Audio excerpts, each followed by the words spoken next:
Bonsoir, bonsoir. Comment allez-vous? J'ai finalement mis à jour mon titre. Normalement, ça passe. Salut Dani. Bienvenue. Est-ce que le son et l'image passent?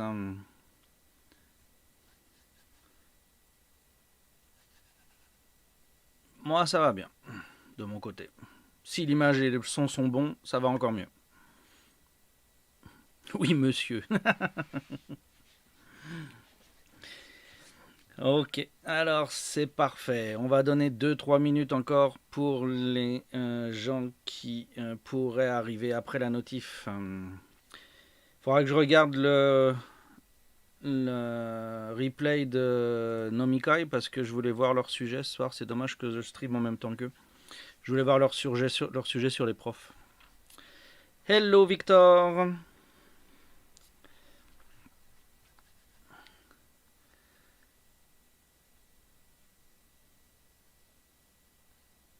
So tonight we're gonna go through both languages. I'm trying to swap between languages again. We'll see how it goes. So tonight we're gonna talk about Nanzenji and we'll do the from now on usual quiz. Donc ce soir nous allons voir le Nanzenji et ensuite nous irons sur ce qui est désormais devenu la tradition, les petits quiz. Salut Lady. Hello hello. Donc je vais faire les deux langues. Je vais swapper entre les deux langues régulièrement. Donc si ça vous fait des problèmes ou etc., n'hésitez pas à me donner votre avis. Mais c'est ce que je tente.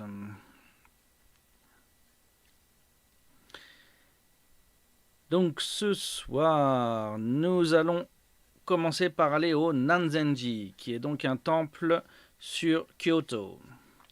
Tonight, we're starting to go to the Nanzenji in Kyoto. So, for that, we will get rid of this and we will go up on the map first. So you have Osaka and Kyoto, and if we move in Kyoto, so now we have some very famous landmarks that appear from very high. Maintenant, on a l'ami Google Maps qui nous montre des monuments avec un faible dézoom. And so we are going to the Nanzenji Temple. You see it's a main attraction on the east of Kyoto. C'est donc un lieu qui est connu sur l'est de la ville. Donc, qu'est-ce qu'il y a à voir sur le site? On va voilà, à faire à peu près ce zoom là. C'est un zoom qui ne fait pas tout, mais qui va déjà nous apporter quelques trucs. Donc, dans les choses intéressantes, nous avons le Nanzenji qui est donc ici, avec son bâtiment principal. First, we have the main practice building, the Honden that is right here. Actually, it's not on that spot, it's actually here. That building they're showing, it's here. Okay. It's not the most important building, that's where they do conferences and ceremonies and things, but it's not something you visit and not so many things in there. C'est pas le bâtiment. Donc ici, quand on clique sur Nanzenji, on voit un bâtiment, mais en fait, le bâtiment, il est là où j'ai mis le pointeur. Et c'est un bâtiment qu'on visite pas, c'est un bâtiment qu'ils utilisent, mais qui est très utilitaire. Il n'est pas vraiment un point essentiel pour la visite. Ce qu'on va davantage visiter, on va zoomer un peu, ça va être d'abord et avant tout le Sanmon, qui est la porte spirituelle. The first main part to visit will be the Sanmon. So it's a building that is actually a spiritual door to the space of the Danzenji. So I did prepare some research about it.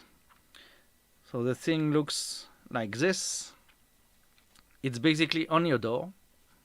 Voilà, il ressemble à ça, le Sanmon. C'est juste une porte spirituelle. Et il est intéressant parce qu'il est très grand et qu'on peut monter dessus. On peut aller à l'étage ici où vous voyez des gens là. Et il donne une vue assez sympa. So if you climb in it, which you can do for 500 yen, ça coûte 500 yen la montée. If you pay 500 yen, you can visit the upper floor and you can see all the statues that are in there. You can see them, you cannot take pictures. The stairs are very scary. Les escaliers sont vraiment effrayants. C'est une montée comme ça. Plus que 45 degrés. Facilement 50-55, je pense. C'est super casse-gueule. C'est en bois, bien élimé par le passage. Voilà. Moi, je le fais en me tenant, en m'agrippant à la corde sur le côté parce que voilà, c'est un truc qui... C'est pas fait pour tout le monde. Mais la vue est très intéressante une fois arrivé en haut. So, the climbing up there is pretty scary because the stairs are very, very steep. But it's a very nice view you get from there. Where did the view go? Here we have just a small part of it.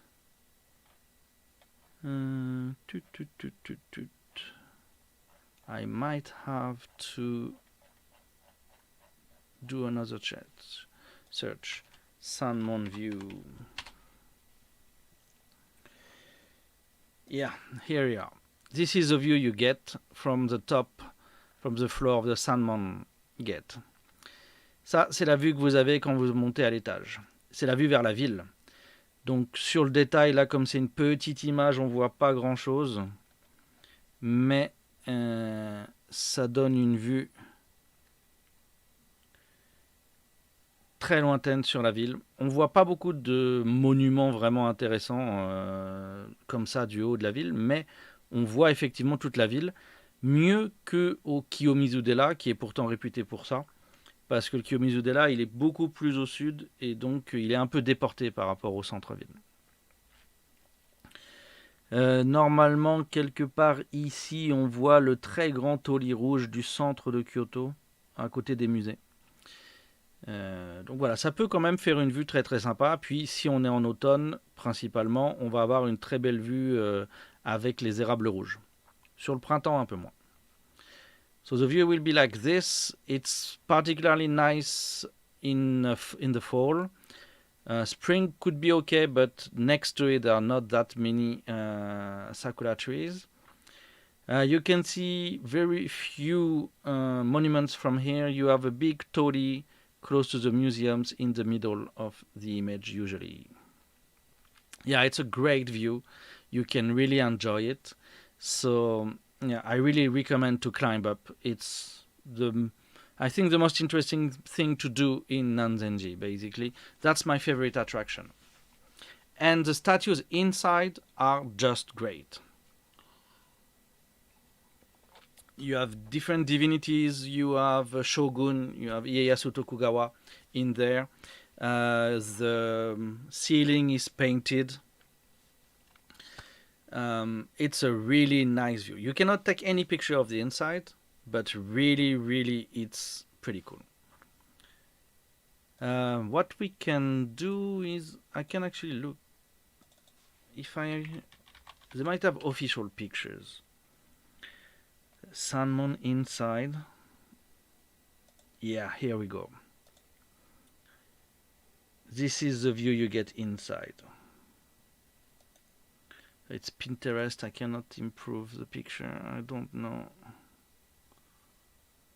how to use Pinterest.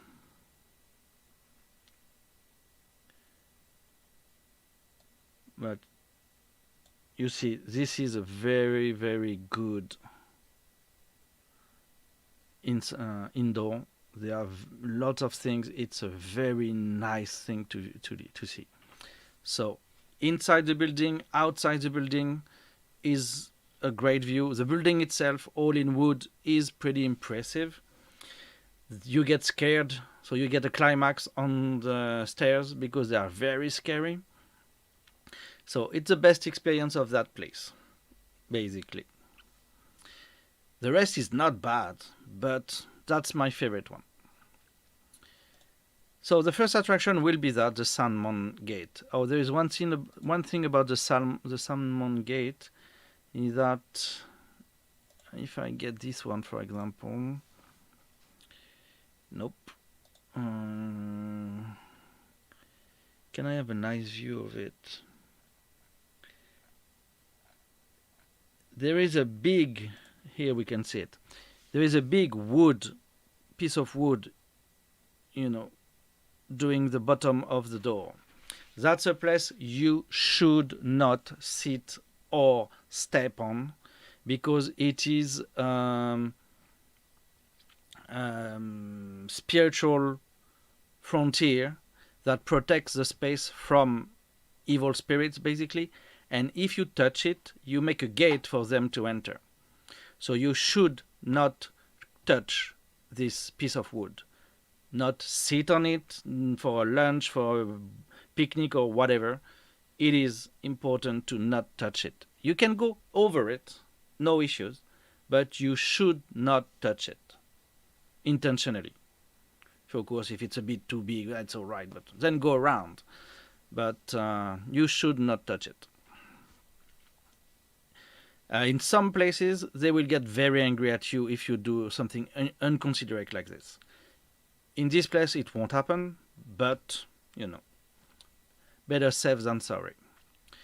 Donc attention, là vous voyez la poutre de seuil au pied, il ne faut surtout pas la toucher.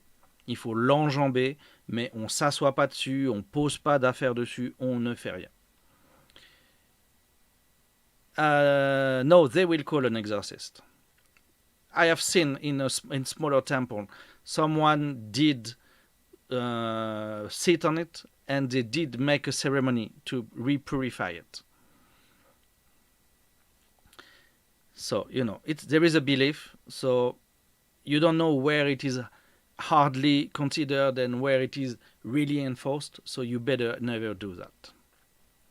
They might not joke. In Nanzenji, so many people come that don't really care anymore. But in some smaller places, they do care a lot. So, no joking about it. And it's not because you see someone else doing it that you should feel allowed to do it yourself. Et c'est pas parce que quelqu'un d'autre le fait que vous pouvez vous permettre de le faire. Faut pas avoir une considération à géométrie variable. Il ne faut jamais marcher, toucher les barres de seuil, point à la ligne. Ça vous coûte rien. Et c'est de la considération facile pour les gens du temple. Donc voilà, ça c'est le Sanmon. On a ensuite au niveau de l'arrière ici un jardin sec qui est ok. C'est pas mon préféré. Bon, je dois dire que c'est pas celui qui vraiment me marque le plus. Mais il y a un petit jardin sec qui est en plusieurs parties. En fait, il y a plusieurs parties de jardin sec dans cette partie-là. So behind the main hall, they will have a small dry garden. So it's not the best to my point of view, but still it's a very nice setting, something nice to see and experience. It's pretty nice to have a look at. They use every little space, so even if it corners, they do have something. Ils utilisent même les recoins. Voilà. Donc ça fait une petite balade. Après, bon, si on a les moyens, je recommande d'y aller. Si sortir ces 500 yens de là en plus, il y a encore plusieurs entrées payantes sur le site. Donc celle-là, c'est celle qui a la plus basse priorité selon moi.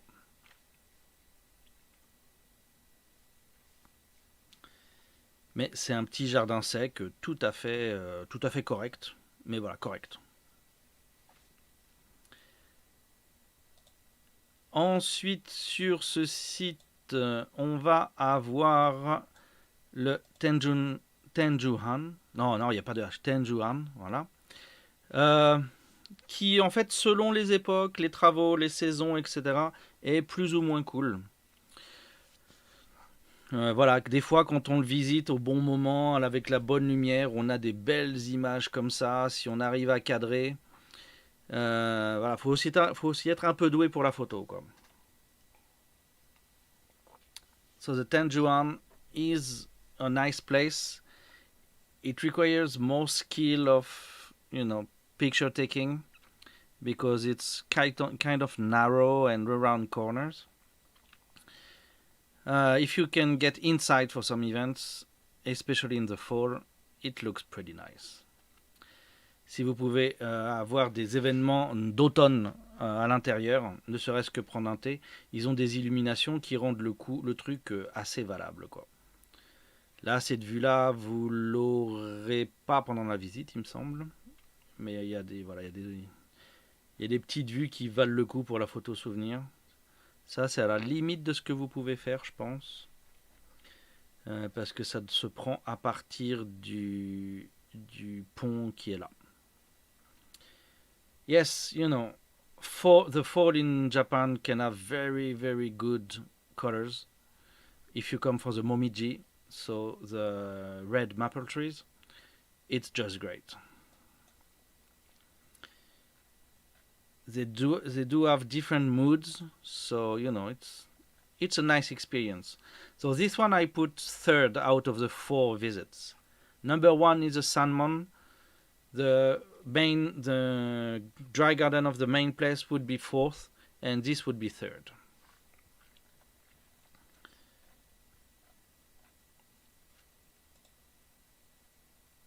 So taking the time, having the right gear, you can get some nice pictures out of the visit.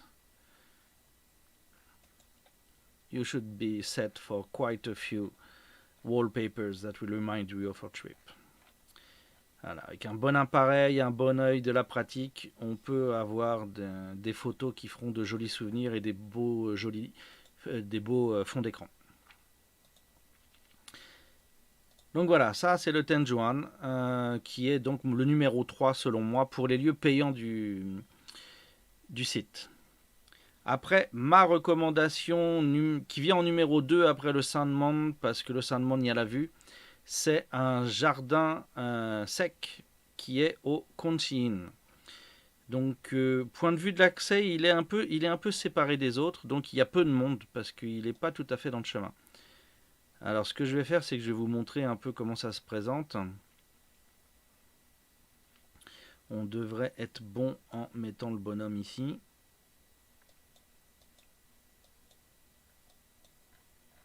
Voilà. Donc on arrive, on est devant la porte ici. Coucou, t'es Baboula, bienvenue. Donc quand on rentre dans le Nanzenji, voilà, on passe par l'asphalte ici. Oh, me dis pas qu'on est Keblo. Ok, bon, alors. On peut aussi passer au milieu des arbres et on monte sur le Sandman qui est là. D'accord. Et on peut aller jusqu'au bout avec le bâtiment principal. Le Tenjuan, il est ici sur la droite. D'accord. Donc ces trois-là sont vraiment les uns aux autres, collés les uns aux autres. Ils sont tous ensemble dans ce qui a l'air d'être le site principal. Pour le Konshin, en fait, il faut prendre cette rue-là, partir par là, tourner. Donc on a l'impression de passer dans un quartier résidentiel qui s'éloigne du truc. Et en fait, le Konshin, il est là.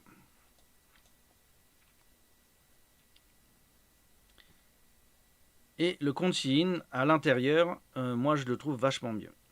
Salut groupe.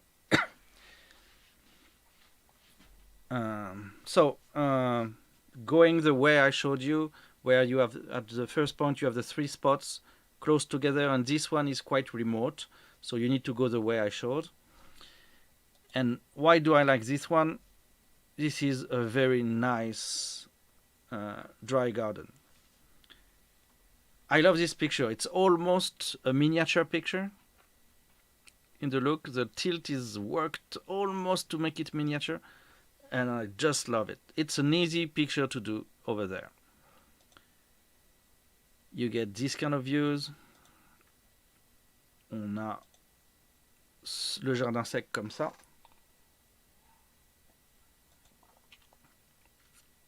On a derrière un petit sanctuaire, un petit mince. Comment on dit le truc pour les gens morts, un mausolée. On a un petit mausolée de Tokugawa derrière. Donc ça c'est l'entrée vers le mausolée. Je la trouve pas mal stylée. On a un petit chemin qui court à travers le truc. Voilà. Je le trouve très cool. Je vais essayer d'avoir une meilleure photo du jardin sec qui, moi, est mon préféré de Kyoto. Cette photo-là doit nous le donner. Voilà. J'attends qu'elle se charge. Non, pas cimetière, ouais. Mausolée. C'est un bâtiment. Le mausolée de Tokugawa, il a cette tronche-là. Vieux bâtiment qui date de 1700 quelque chose, il me semble. Il a été refait une fois. Qui vaut le déplacement. Du coup, j'ai perdu la photo que je vois ici. Voilà. Hop, on va la lancer ici. Donc voilà le jardin qu'on a là, qu'on a au Continin. La plupart des saisons, il est très vert, il a pas beaucoup de couleurs. Et ce qu'on voit pas, so it's mostly green. It doesn't have much color. You have a dead tree in it, and you have two spaces. You have a space that is with white, not sand, but white gravel. And after you have a separated place with there is no way I can open image in a new tab. Yep. Can't zoom in. That sucks. Let's see. Yeah, I can zoom in that way. So you have the white gravel. Vous avez le gravier blanc ici. Vous avez une dalle. Et après, vous avez du gravier, des galets bleus. Et moi, ça me donne une impression de Pacifique. J'ai l'impression de voir un truc qui nous parle de lagon fermé qui donne sur la mer. J'ai l'impression que les galets bleus, là, ça nous fait un lagon. De l'eau douce bloquée sur l'atoll. Et puis, on est de l'autre côté de la mer. Donc moi j'adore ce jardin, c'est mon préféré parce que il est calme. On a l'impression d'être en nature empruntée parce que ce qu'on voit derrière dans le prolongement, c'est de la nature qui va plus loin. On voit pas de bâtiment, on voit rien. On a juste l'impression que le jardin continue à l'infini en fait. So it looks like a garden of borrowed scenery. So you see no end to that garden. If you look in the back, you feel that the garden keeps on going forever. You don't see any end, any limit to it. You really feel that it will keep going. It's not as good as a Tenryuji, but it does have this feeling. Plus, the dry part in front is quite elaborated. So I do like it. Il est moins herbeux maintenant à l'époque actuelle. Là, c'est une photo de 2008. Il est moins herbeux maintenant. En plus, il est un peu plus sec encore. Il a plus de cailloux. Donc voilà, le Continin est ma recommandation numéro 2. This one is my second recommendation on this site. So, if I go through again, for the places where you need to pay a fee, ok? Okay, after we have 3 places, which is a different spot. So my number 1 to go to is the Sanmon here. Then number 2 is the Konchin, which is here on the left. Then number 3 would be the Tenjuan here in the middle.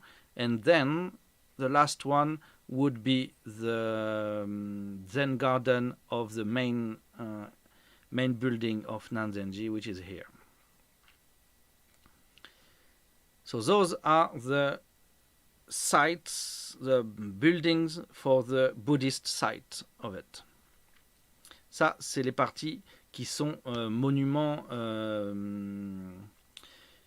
payants et monuments zen.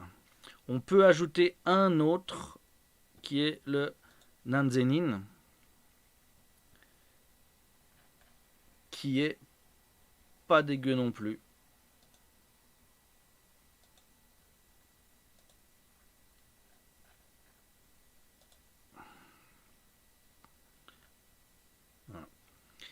Je le considère à part parce qu'il est situé avec une autre attraction. Donc, on a ici quelque chose qui est assez important. C'est qu'on a un aqueduc en briques. Donc cette construction en briques, vu que les Japonais ne construisaient pas en briques, ça date de l'époque Meiji, donc 19e siècle. Okay. C'est un bâtiment qui est désormais sur les listes de bâtiments historiques protégés. Et ça montre vraiment l'introduction de la brique au 19e siècle au Japon. Les ouvrages qu'ils ont fait avec ça. Et donc c'est un aqueduc. Parce qu'on a là de l'eau qui arrive du lac Biwa qui passe au-dessus du temple pour partir davantage vers le nord. C'est un petit canal de dérivation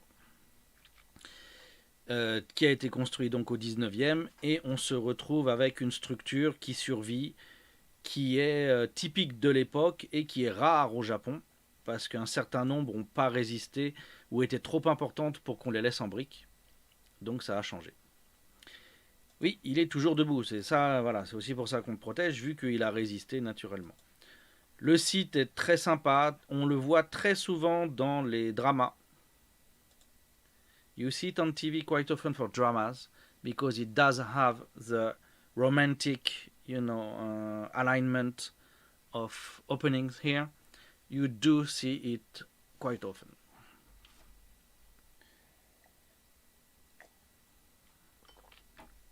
C'est super sympa. C'est gratos d'y aller en plus, donc voilà, c'est cool. S'il n'y a personne, c'est encore plus cool pour faire les foufous avec des photos. C'est vraiment un spot à photo romantique. Donc, voilà, on peut le prendre de loin pour faire de l'historique, on peut se prendre en photo dedans. On peut monter, voir le dessus, et on peut voir la partie canal qui passe dessus. On peut le longer même sur une partie pour aller ailleurs, sauf quand il y a des dégâts de typhon, etc. Et donc juste à côté de ça, donc une fois qu'on l'a traversé, on arrive au Nanzenin avec son jardin. Ils n'ont pas de photo pour le jardin, ils les ont mis juste avec le Nanzenin en fait. Donc voilà. Le Nanzein est payant également, mais je le considère vraiment comme un peu comme un autre site en fait, parce que il est suffisamment éloigné derrière l'aqueduc pour que ça, voilà. Ce serait probablement mon numéro 2 en fait, après dans le numéro 3 en fait. Ce serait Sanmon, Konchin et puis celui-là. Il est très prisé des Asiatiques et pas très prisé des Occidentaux. Les Occidentaux souvent savent pas qu'il existe et osent pas aller le voir en fait. Mais sa petite cascade, son petit truc, voilà, ça, il a un cachet, il a un cachet quoi. Mais il n'est pas étudié comme quelque chose de, c'est pas une construction vraiment très élaborée. On est un peu plus sur le mix entre l'homme qui entre dans la nature en fait.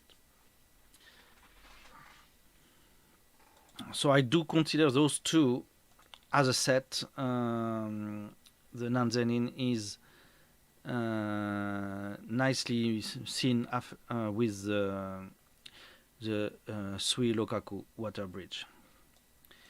You can walk along the channel that is here. You can walk up to here, and you will arrive on top of what is called the Keage. So basically, there is not far, okay, from Kyoto, the Biwa Lake here. This is the end of the Biwa Lake, and there is one channel that goes from here through here around this mountain, basically, to the Keage place on a very weak slope. So it really arrives above the city. And here the Keage is a place where you have here you have a water, how to say in English, on a un bassin d'arrivée en fait. An Indian pool, basically, yes. And so you see this green thing, that's a railway, that's the Keage incline, that's a railway that goes downhill to the city level channels. So products would be carried on boats from the Biwako Lake to this place. The boats would be put on a car, basically, and that car would be hauled down to this pool, which is the entrance of the system, of the channel system. Yeah, I will show a realistic thing in a second. So it's pretty nice to see that old thing. There is also electricity central around here. So, you know, it's pretty interesting to see. If we have a look at the satellite view, you have Biwako here. You will have here, okay, the Biwako campus. You have the channel going through here, going through tunnels and things around here. It shows up again. Will I be able to find it? It will show up again in Mori here, I guess. Should be around here. I should have prepared that part. So it goes through that, basically. Okay, here we have it again. So here it is here.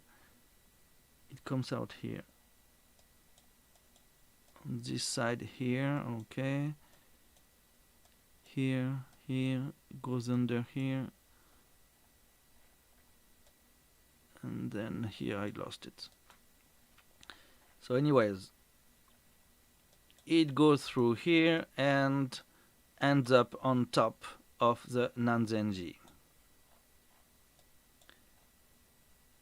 So it drives here. This is the pool I was talking about. And then here you have the car they use. Okay, you charge a small boat on it. And it will be carried down to this pool.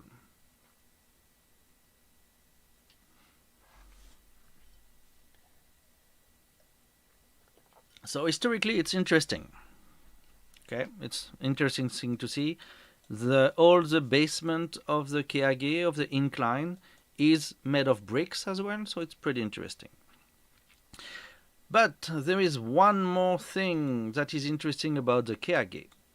I will just click on it, then look for the pictures, and what will show up right away is, as it's not used anymore, they have sakura trees on the side. And this is probably the best spot in Kyoto for cherry blossom trees. C'est probablement le lieu le plus connu et le plus coté pour les photos de sakura. C'est que des sakura blancs avec les pétales très fragiles qui volent au vent. Yeah, it's great if you manage to not be there when there are so many people that you feel like you're in the subway. C'est fantastique si t'es pas dans la foule, ce qui arrive rarement habituellement. Donc voilà, les gens vont aller faire des photos très tôt le matin ou tard le soir en période touristique parce que yeah, it's a good place for a proposal, for sure. Donc voilà, le spot est super connu. Voilà les voitures qu'ils utilisent. Here are the cars they put the boats on.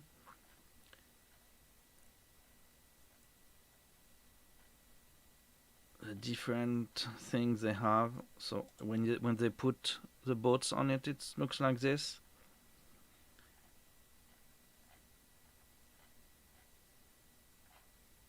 I guess I will have to make the search for. Okay, this is the map. This is the map as well. I have too many maps. If I go for Keage Sakura, if I spell Sakura correctly, it goes better. Voilà. Alors là, les couleurs sont poussées. Hein. Ça n'a pas été utilisé très très longtemps, quelques dizaines d'années. Ça s'est arrêté à peu près à la fin de la guerre, visiblement. Donc, on va dire max 80 ans.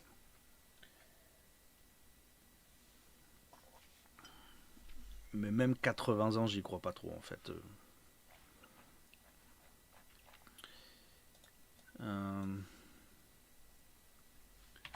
Keage History. Après tout, on peut demander. Hein.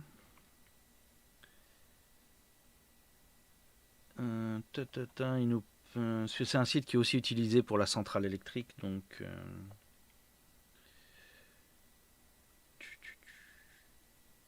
voilà, utilisé entre 91 et 48, donc pendant 57 ans. Donc de 1891 à 1948.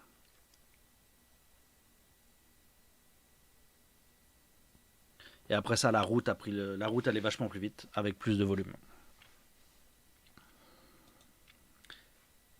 So this is the place you want to. So I will try to go back to the nice pictures.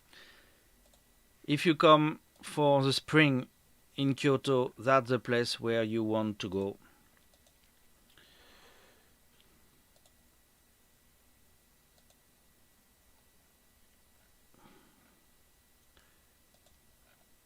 Good pictures, it's early morning with the first sun. After that, if you are on the main blossom, it's going to be full of people. If it's on the weekend, even worse. C'est très très très très coté.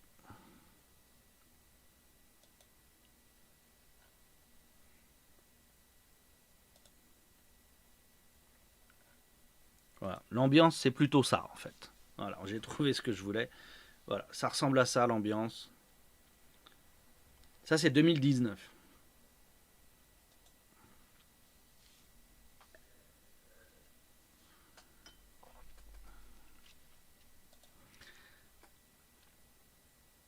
Ça, c'est pas ce que je voulais, par contre. C'est pas un...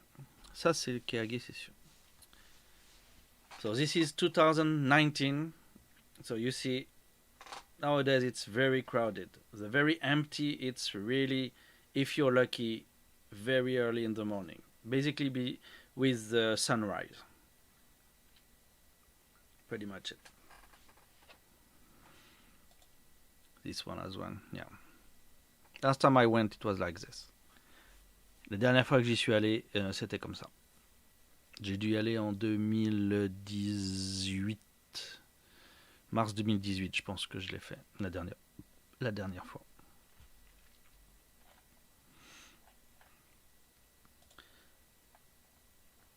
Donc voilà, ce site est vraiment très intéressant. C'est plein de choses. On a même le Eikando qui est au-dessus de ça. Voilà. Donc les parcours que nous on recommande pour les gens qui peuvent marcher, c'est de prendre le bus le matin jusqu'au pavillon d'argent. Pourquoi j'ai pas le pavillon d'argent? Pourquoi ils me mettent le Shijoji? Ça m'intéresse pas. Pourquoi ils nous mettent pas le... Ok. Donc on recommande, nous, de prendre le bus jusqu'au pavillon d'argent. D'où que vous soyez, vous devez pouvoir trouver un bus qui y mène. Vous visitez le pavillon d'argent, ensuite vous prenez ici... à quel moment je vois là, le Tetsugaku no Michi, qui est le chemin des philosophes, ou le chemin de la philosophie. Vous le suivez, ici, jusque arriver au Nyakuoji Bridge, qui va vous connecter ensuite au Eikando. Une fois que vous êtes au Eikando, vous pouvez tranquillement descendre après la visite sur le Nanzenji qui est ici. Et le Nanzenji, c'est encore une flopée de sites avec le Main, le Sanmon, le Konshin, le Tenjuan, l'aqueduc et la Keage. Vous pouvez même aller au Hanyoji, qui est assez cool, et vous pouvez atteindre le Kanda Inari Shrine aussi, il est assez sympa. Et Daijingu, non c'est pas celui-là.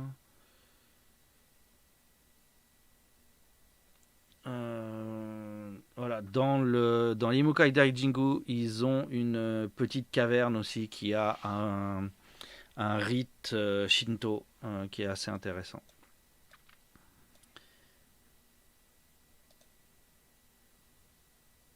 Il y a un site moderne qui est connu aussi sur ce spot-là. Et il y a aussi...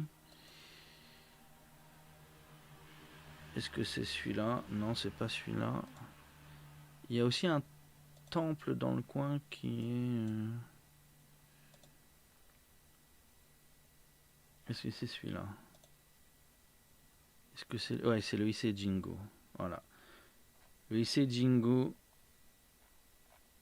il permet d'avoir quelques vues sympathiques aussi dans ce genre-là. Ça, c'est le Grand Oli au centre de Kyoto.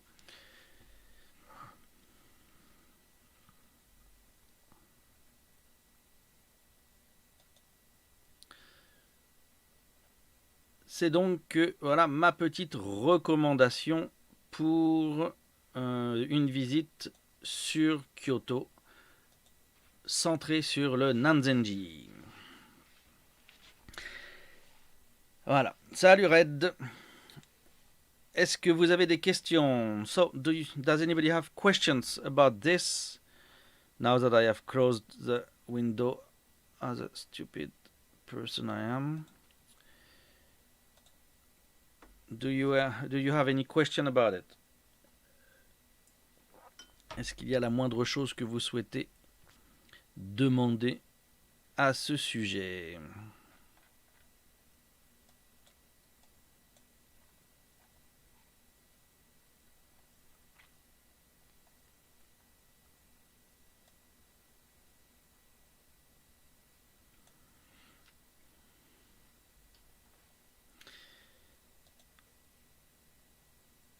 Ok. Victor, non. Les autres, est-ce que quelqu'un...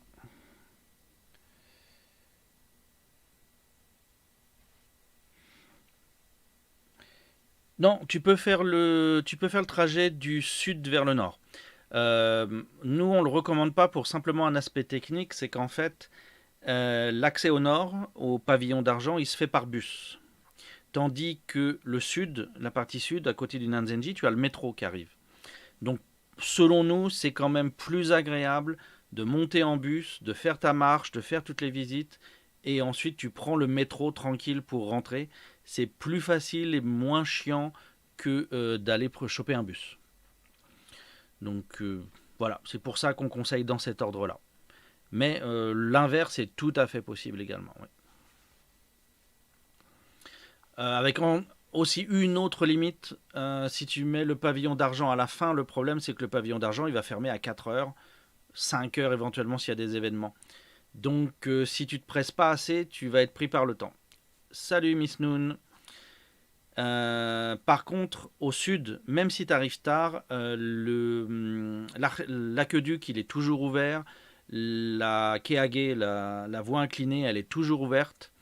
Donc, même si tu arrives trop tard et que tu peux pas rentrer dans les temples, tu as quand même des spots à voir au niveau du Nanzenji fermé. Tandis que si tu arrives au pavillon d'argent après l'heure de fermeture, il n'y a plus rien à voir. On ne peut pas le voir de l'extérieur. Donc c'est mieux quand même du nord vers le sud.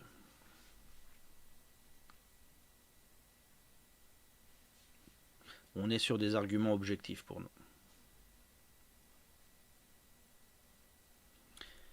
Pas d'autres questions sur cette partie-là?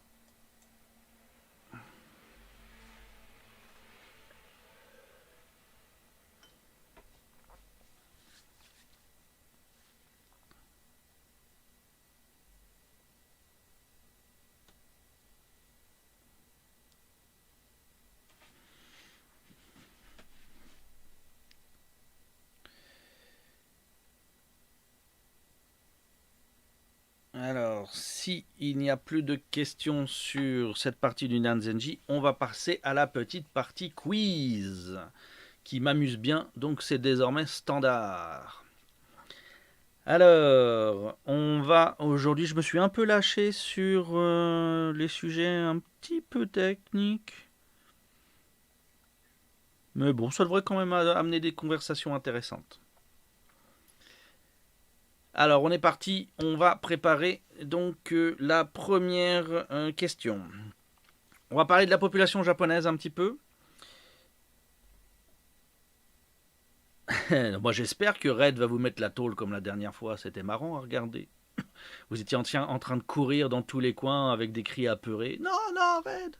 Alors qu'il était en train de vous exploser avec ses connaissances. Moi, j'ai trouvé ça vraiment très agréable. Alors, première question, très simple. Faut pas que j'oublie l'anglais. So, we are moving to the quiz part of this little program that I've decided to make standard. So, here we go for the questions. First question. La population japonaise diminue depuis quand? The Japanese population decreases since answer 1, 1980, answer 2, 1990, answer 3, 2000, and answer 4, 2010. You type in the chat the answer you want to see, you want to say.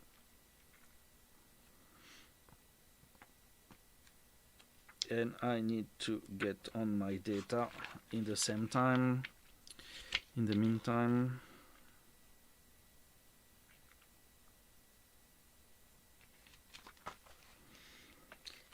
so 5 voters today, nice. So we have 1990, 2000, okay, 6 voters, new high. Here we are, okay. So according to the number of viewers, that's a nice proportion. So we will just stop here right now. So, your main answer is 1990. Votre réponse principale est 1990. Et malheureusement, je dois vous dire que ce n'est pas correct. Tout comme la réponse numéro 3, 2000, n'est pas correcte non plus. So neither 1990 or 2000 are correct. The correct answer is actually 2010. 2010. En fait, même 2010, en elle-même, le taux reste positif. On est à plus 0,05% de la population. Et c'est à partir de 2011 qu'on atteint 0 et ensuite en négatif.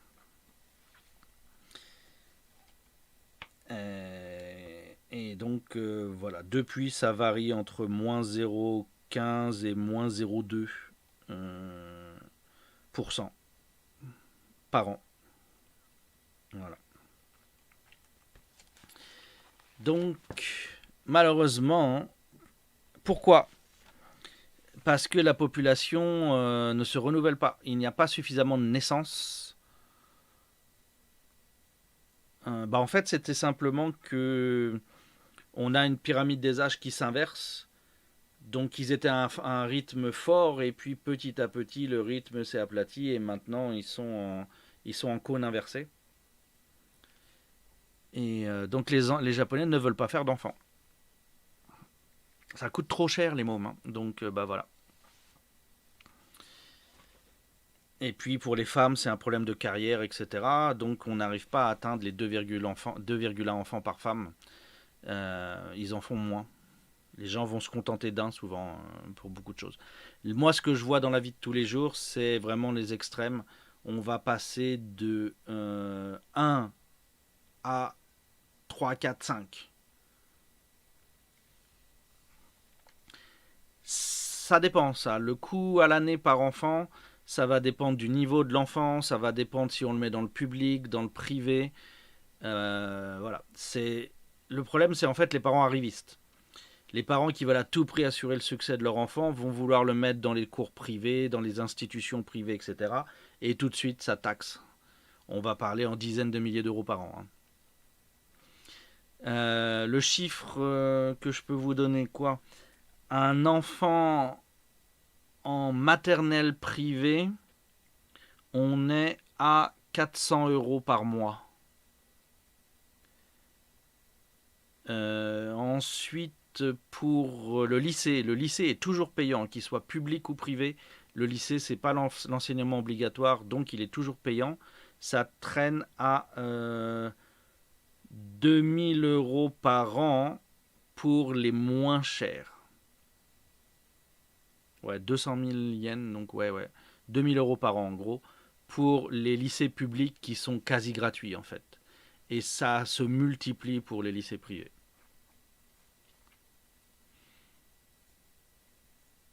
Sachant que les 200 000 n'incluent pas, par exemple, le matériel ou la nourriture. Hein. C'est en plus. L'enseignement est obligatoire jusqu'à 16 ans, comme nous. Donc ça finit bien avec dernière année de collège. Donc au moment de la cérémonie de fin de collège, ils vont donner la répartition de là où les enfants vont. Et donc on a un certain nombre d'enfants qui vont dans le non éducatif, dans la vie professionnelle. Petite proportion, mais proportion qui existe.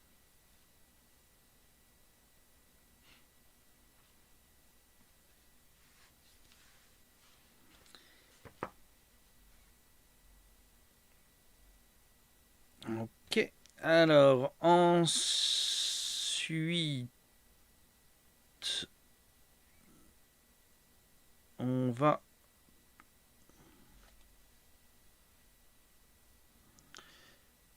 Ouais, je sais pas s'il est réaliste par contre. Je l'ai vu, j'ai vu la version avec des vrais acteurs. C'est,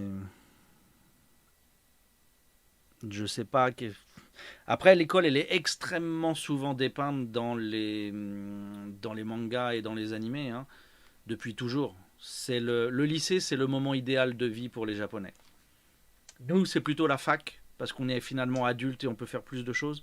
Eux, leur moment idyllique de vie, c'est vraiment le lycée. Donc chier son lycée, c'est quand même se priver de sa vie, techniquement. C'est pour ça qu'on a tous les fantasmes sur les uniformes de lycéennes. Ça vient de là, en fait. Les mecs, c'est là qu'ils ont vécu leurs amours, c'est là qu'ils ont été le plus proches de filles, etc. Et ça reste vraiment le moment idyllique pour eux. C'est pour ça qu'on a tous ces trucs autour de l'uniforme, entre autres.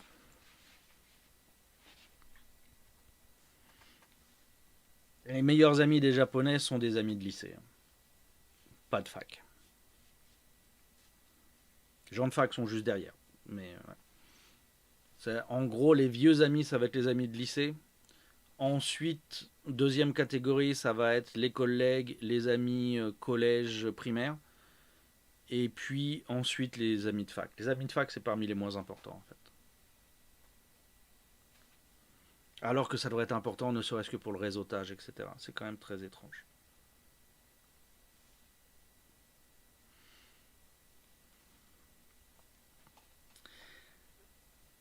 Ensuite, voyons, nous allons nous poser une deuxième question sur la population japonaise.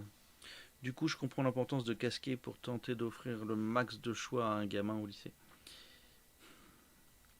Oui et non, parce que en fait, les lycées, c'est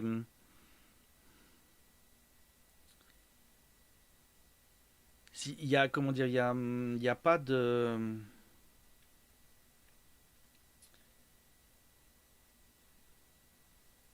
nous. En fait, dans tous les lycées, tu peux faire rêver les mômes de filière générale d'aller dans les écoles d'ingé, etc. Ici, ça va pas fonctionner comme ça. C'est les lycées sont spécialisés dans des domaines et on va pas aller dans un lycée. euh, Tu peux, mais tu auras probablement pris des cours annexes, des cours privés annexes pour pallier au manque au manque du lycée public. Le, le lycée public, il forme sur des connaissances, des compétences qui sont pas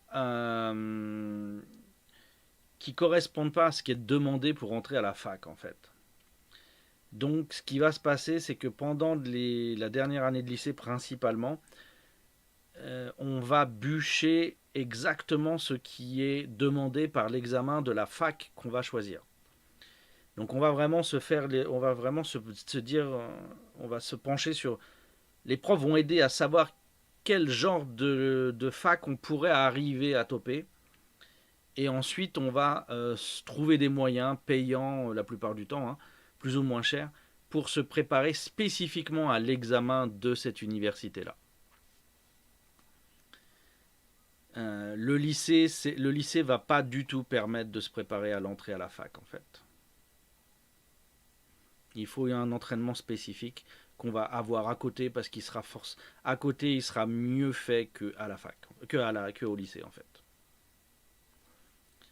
Donc techniquement, on peut venir de n'importe quel lycée et préparer n'importe quel bâtiment concours d'entrée, mais il pousse les gens au réalisme quoi. Si on veut rentrer à Waseda, on va aller dans les lycées affiliés à Waseda. Et pour entrer dans les lycées de Waseda, on va aller dans les collèges de la Waseda. Et on va aller avant ça dans les écoles primaires de Waseda. Et avant ça, on va aller. Ce qu'on va appeler le système escalator en fait. Il y a des discriminations, oui, c'est prouvé maintenant. Par exemple, au sexe, on a vu que dans les facs de médecine, les femmes étaient notées plus rudement que les hommes pour les empêcher de rentrer. Oui. On a eu des procès là il y a 2 ans sur la question. Ça a été un énorme scandale quand on a vu que les examinateurs trafiquaient les notes pour les femmes, pour empêcher les femmes de rentrer. Ils en laissaient rentrer certaines, mais ils limitaient le quota. Ils faisaient un quota, en fait. Et ça a fait un gros, gros scandale, hein.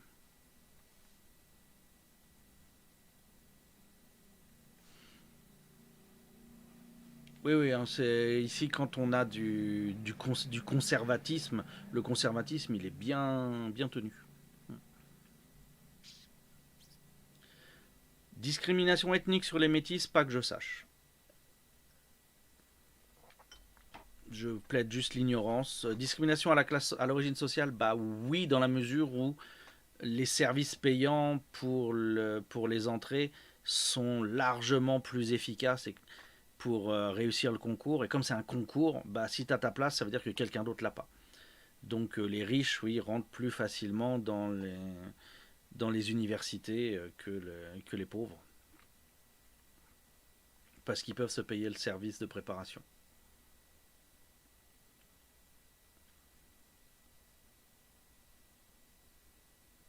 Oui, s'il réussit le concours, oui, oui, il va rentrer, oui. Il n'y a personne qui va dire t'es pauvre, tu rentres pas. Il est pas pour autant qu'il n'y a pas eu de scandale dont je puisse parler qui disent qu'il serait sous-noté. Tout comme origine ethnique différente, j'ai pas vu de scandale qui montre qu'il y avait une sorte de racisme sur la sélection des gens. En France, on peut avoir des soucis de ce genre-là, oui.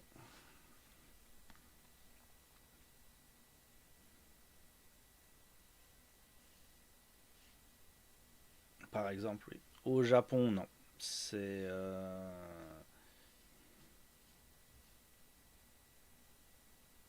surtout que les Japonais ont pas des tonnes de noms en fait. On a c'est combien? On a 10 ou 100 fois moins de noms de famille au Japon qu'en France. Oui, c'est un rapport de 1 à 10.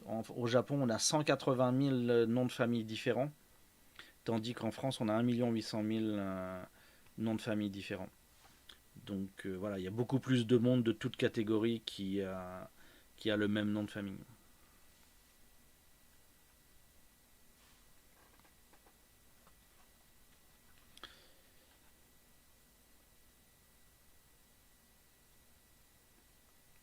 Ouais, ça au Japon, tu pourrais pas par contre, hein, demander les actes des gens, de la famille.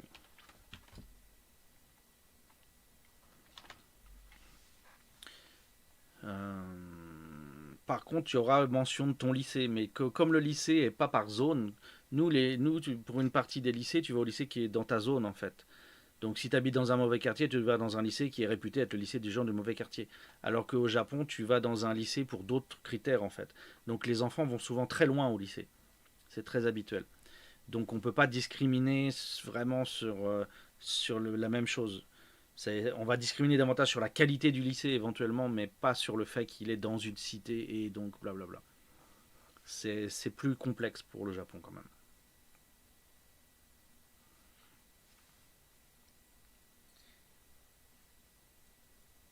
Alors, en relation avec ça, je vous propose la deuxième question. Ouais, voilà, oui, 2 heures. Voilà. Moi, mon deuxième môme où on essaye de le mettre dans un système escalator. Donc là, lui, il est en dernière année de primaire et donc il prépare spécifiquement les examens d'entrée d'un collège particulier et il aura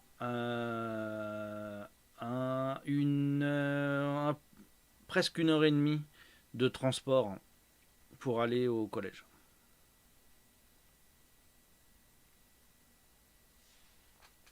Donc ça fait 3 heures dans la journée.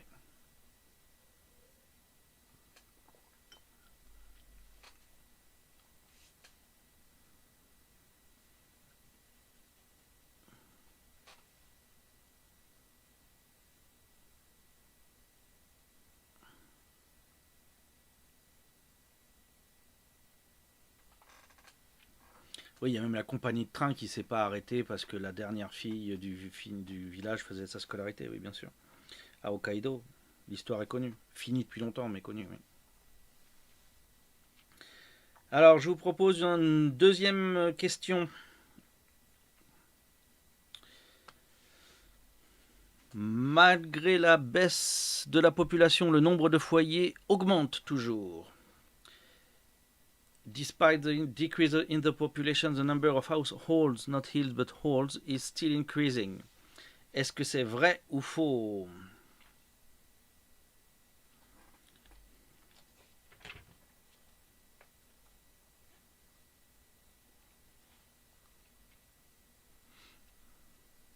Nous avons 1, 2, 3 vrais. Un logement avec des gens qui habitent sous le même foyer, sous le même toit. Des gens qui habitent sous le même toit.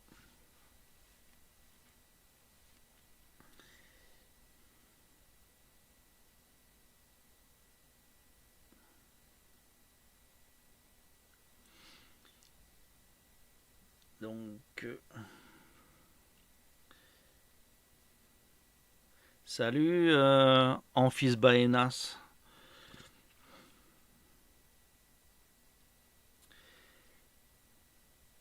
Ok. Red ayant perdu à la première question, du coup il a abandonné.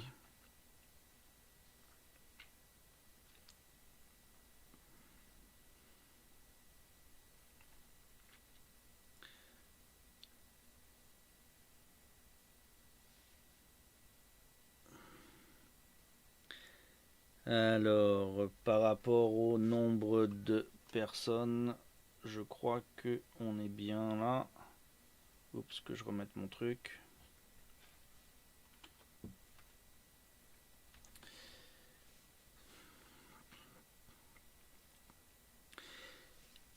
Alors, 6 votants, ça paraît correct. Vous êtes tous du même avis. C'est vrai que le nombre de foyers a augmenté, continue à augmenter, et vous avez raison. Les chiffres, hein, c'est... si je prends l'année 2000, on avait 46 millions de foyers au Japon. 2005, 49 millions.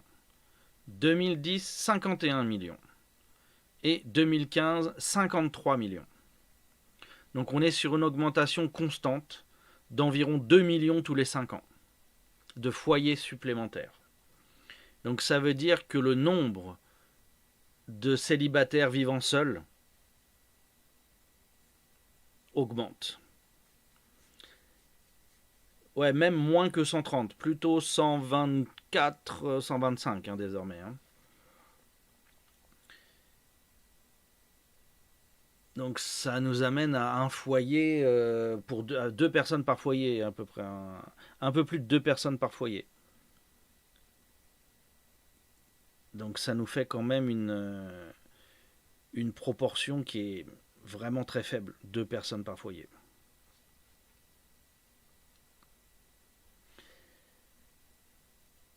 Tous les petits vieux qui restent à vivre seuls, il y a très peu de maisons de retraite, donc voilà, ils restent à vivre indépendamment. On est, ah oui, j'ai le chiffre, on est à 2,33 membres par foyer.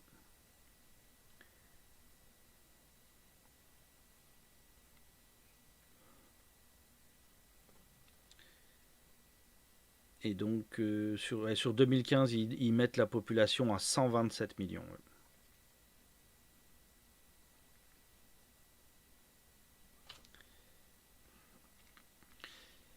Donc voilà, les gens vivent de plus en plus seuls.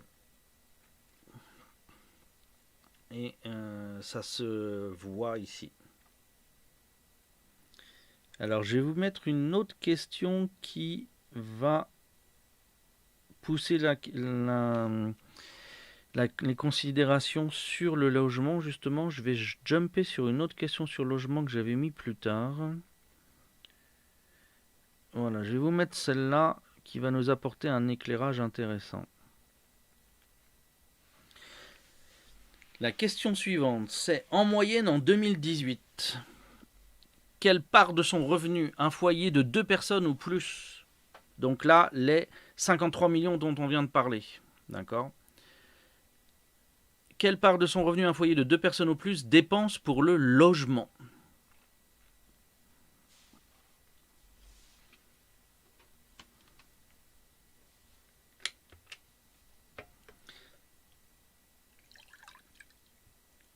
les deux travaillent ou pas, non, c'est variable. C'est pas de base. Voilà. On connaît pas la répartition au sein d'eux. Non, sans les charges.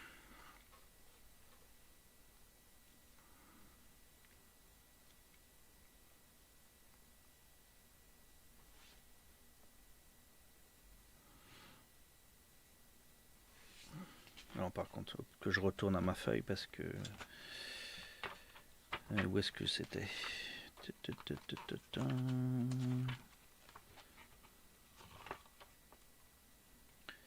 Nous avons nos 6 votants répartis entre 36 et 66. Ah,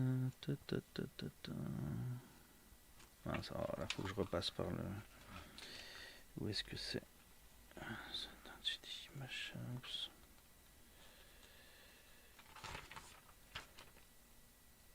Énergie, machin, transport, commerce, labor. Voilà, family budget 138.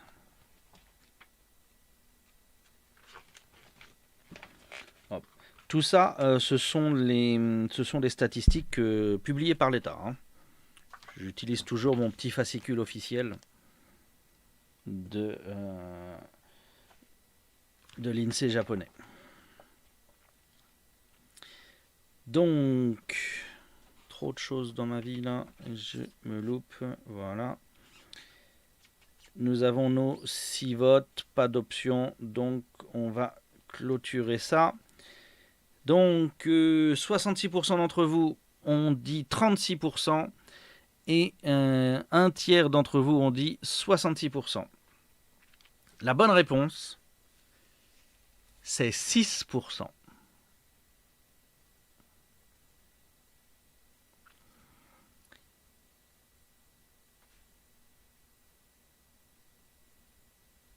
La part du revenu consacré au logement en moyenne, c'est 6% pour les familles, enfin pour les foyers de plus de 2 personnes ou plus. Donc premier truc sur le piège, c'est que on n'avait pas les foyers de une seule personne, pour qui la proportion devient plus importante automatiquement vu que c'est le seul revenu de toute façon. C'est sans les charges. Les charges, ça rajoute 7,7%. Donc si on met le prix donc le loyer en gros, ou le remboursement du prêt ou le loyer, plus les charges, on arrive à 13,7%.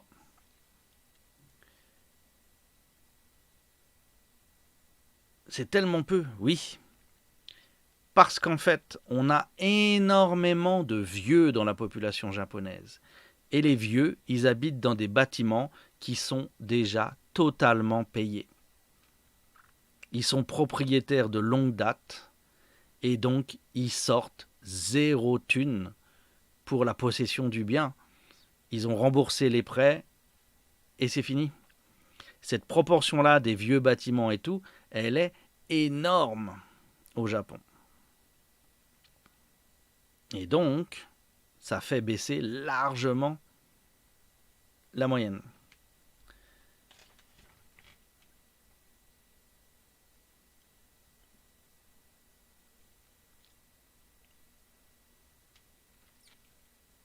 Sur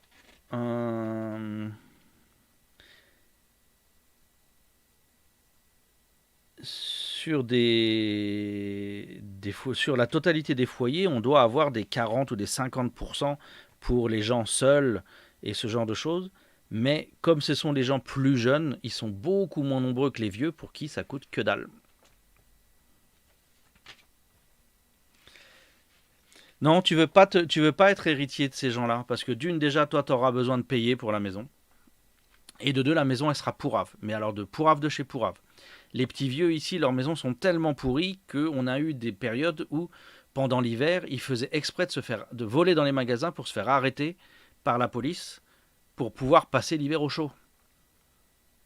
Parce qu'ils ont beau pas payer leur logement, il leur coûte 0, ils n'ont pas la thune pour l'entretenir, ils n'ont pas la thune pour le chauffer, et donc ils sont dans des conditions de vie qui sont catastrophiques.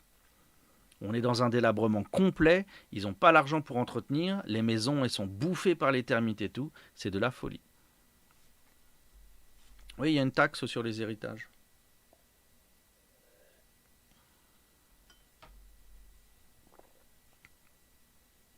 30%, il me semble.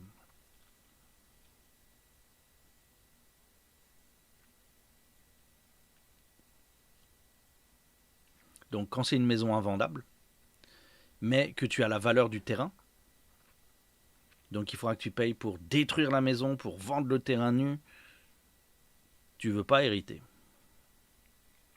C'est pour ça qu'on a tellement de maisons à l'abandon en fait. Personne n'accepte l'héritage de quelqu'un qui a laissé sa maison pourrie et qui...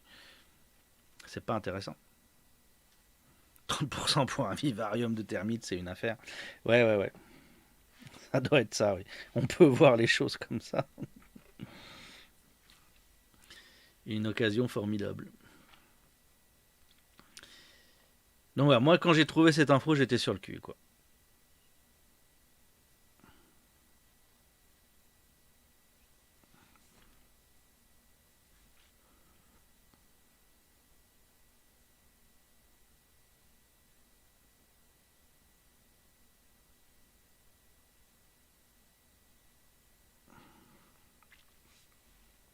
30%, enfin non, un tiers. Si tu peux le, enfin c'est à sortir parce que c'est la valeur, mais tu veux pas la vendre la maison. Donc il faut que tu aies la valeur de 30% du truc que tu reçois à sortir en cash, quoi. Parce que ce que tu reçois, t'en tireras aucun cash. C'est c'est chaud quand même, hein.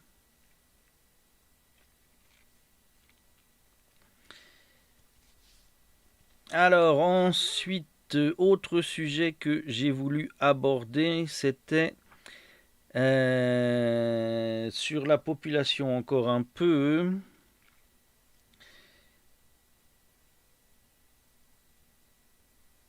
Il y avait cette comparaison.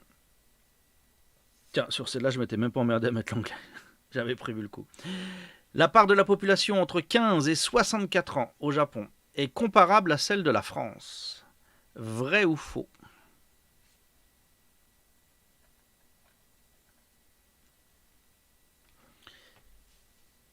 Ouais, c'est clair, oui, tu revends pour tu revends une partie pour faire le cash pour garder l'autre partie. Ouais. Ça a des avantages, mais pas familiaux, quoi.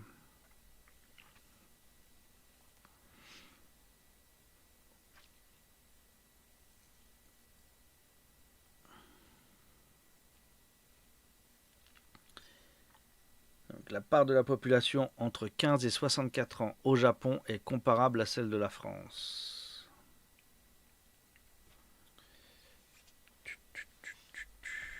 Vrai, faux. Ah, le cœur balance. Et que je retrouve la stat, elle est là. Les Japonais vivent un peu plus longtemps, oui, un peu plus. Pas énormément, mais un peu plus longtemps. Oui. C'est France numéro 2, Japon numéro 1 pour la longueur de vie. 64, c'est... Bah en fait, c'est la population active hein, qui nous ont mis là. Hein. 15-64, c'est la définition de la population active.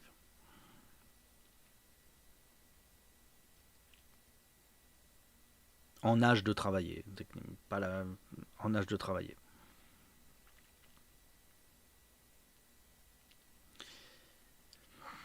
Donc on se retrouve à un 3 contre... Non, 4 contre 2. Mhm.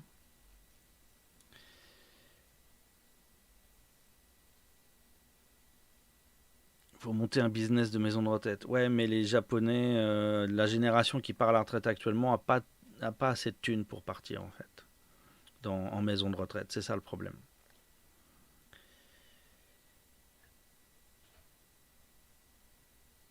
Alors, on arrête là. Vous avez dit vrai et la réponse est vraie. Au Japon, cette proportion est de 60,7. Ça va finir en soleil vert, oui. Donc au Japon, en 2015, proportion à 60,7% de 15-64 ans. Proportion en France de 62,8%. On est sur des proportions tout à fait comparables. La plupart des pays sont dans la dizaine des 60. Le Japon en bas à 60,7 et on monte jusqu'à 69 pour le Brésil par exemple. Deux exceptions, c'est la Corée et la Chine qui sont au-delà de 70.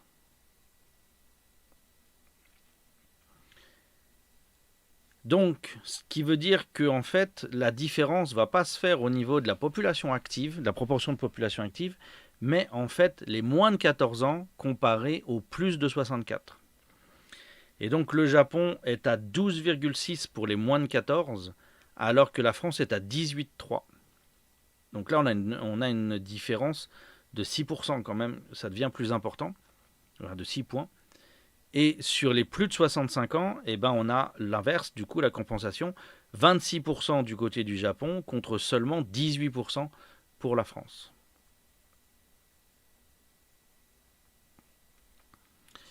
Mais c'est un truc qui se boit, le soleil vert, non? C'est un liquide. Ou alors c'est encore une autre référence au soleil vert. Non, c'est un biscuit. Ah ok. Donc je suis sur un autre film, alors c'est pas grave. Donc voilà, c'est là qu'on voit vraiment l'impact du retournement. On voit que la différence, c'est vraiment entre la proportion des moins de 14 et la proportion des plus de 64.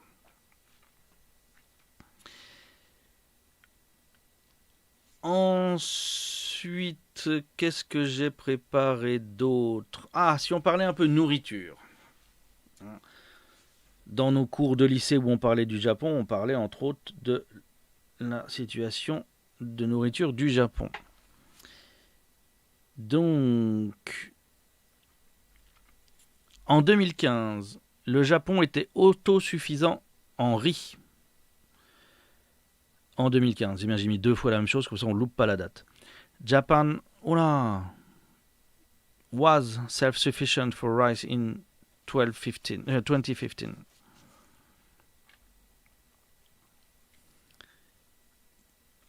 Donc, est-ce que le Japon était autosuffisant en riz, et donc seulement en riz, hein, pas, on ne considère pas d'autre chose, seulement en riz en 2015?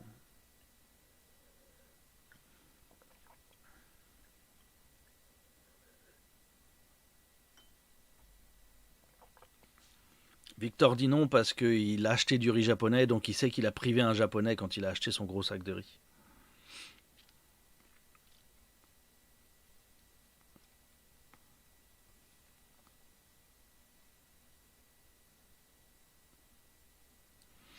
Danny nous dit faux également.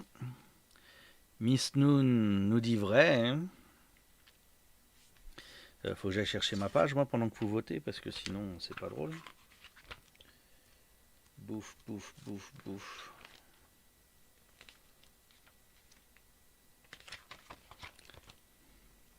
Au hasard, Miss Noon. Bah écoute, pourquoi pas. De toute façon, c'est une chance sur deux, hein, c'est 50-50 là.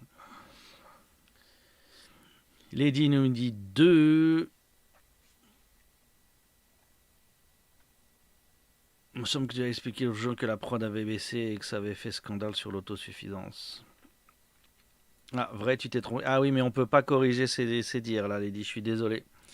Donc tu as posé l'égalité. Eh bien, c'est faux. Non, c'est qu'est-ce que je dis? Non, c'est vrai. Mais c'est faux. La stat me fait douter, en fait. Quand je regarde leurs petits chiffres, ils annoncent Food Self-Sufficiency Ratio, riz, chaque année, 2000, 2005, 2010, 2015, 2017, 100% d'autosuffisance. Mais, à côté de ça, on voit la production domestique et la fourniture pour la consommation domestique, et on voit qu'il y a une différence. Par exemple, donc en 2015, on a une production domestique de 8429, mais on a une fourniture pour consommation domestique de 8600. Donc on a une différence de 171 qui est donc couvert par des imports. Donc il n'y a pas d'autosuffisance. Il y a une autosuffisance forte, mais pas totale.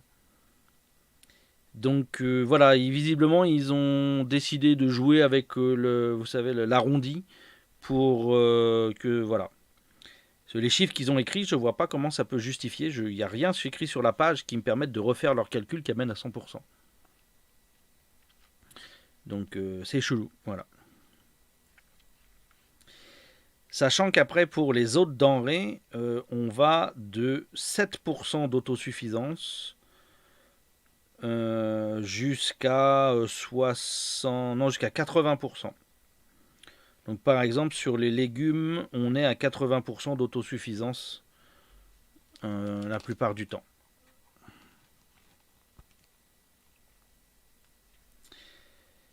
Oui, mais enfin bon, mon problème, c'est qu'ils ne spécifient pas hein,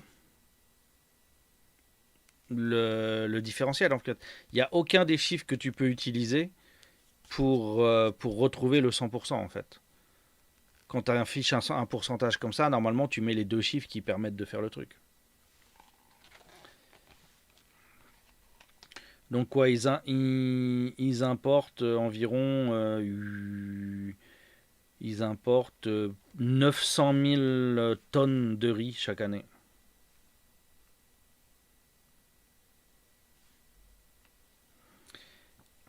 Ouais, c'est voulu. Enfin, c'est une manipulation des chiffres grossière, mais voilà. Mais bon, comme c'est les chiffres officiels, voilà, je vous les mets parce que, bah, hein, officiellement, je peux pas donner une autre réponse que le chiffre officiel. Je peux pas le sortir de mon chapeau. Donc voilà. Mais je trouve ça très douteux leur truc. Ça me voilà. Entre les 6% de tout à l'heure et les et le maintenant le riz. Mes gros sacs de riz japonais sont produits en Italie. Ah, et donc ça va, tu les prives pas alors.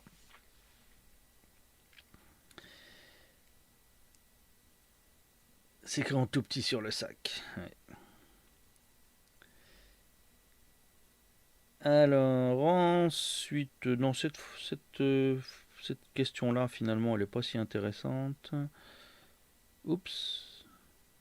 Ok. Passer dans un autre sujet totalement différent, histoire de varier les plaisirs. Et donc, prochaine question au sujet des brevets. En 2017, il y a eu autant de demandes de brevets internationales au Japon qu'en Chine. Vrai ou faux?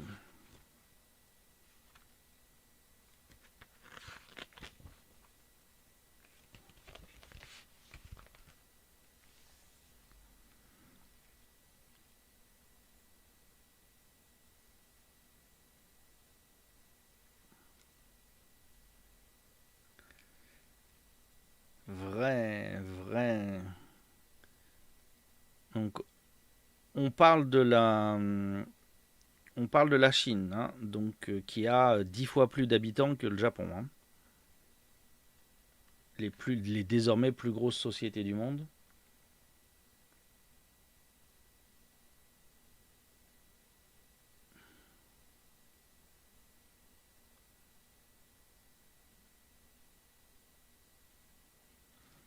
Un gros retour du faux.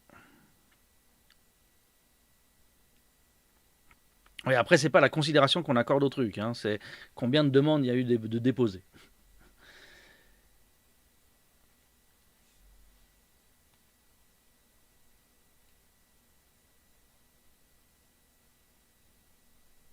Ah oui, bah là c'est les demandes internationales. Hein. C'est donc pour éviter justement de la prise en compte de ce genre de choses. Donc vous arrivez à une égalité, vous êtes à 50-50, d'accord. Eh bien c'est vrai. Nombre de brevets déposés par la Chine en 2017, 48 882. Nombre de brevets par le Japon, 48 208. Donc on est à quelques centaines près. Juste là, pour faire bonne mesure, la France derrière, c'est 8000, 6 fois moins.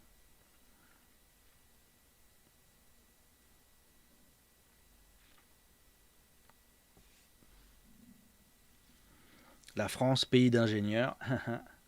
Ouais, mais disons, le dépôt de brevet, on n'est pas arrivé. On fait mieux que l'Angleterre, malgré tout, hein. Mais on est moitié moins que l'Allemagne, et on est 6 fois moins que le Japon et la Chine.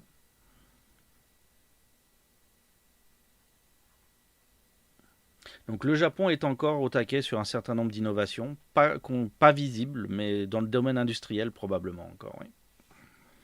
Tout à fait.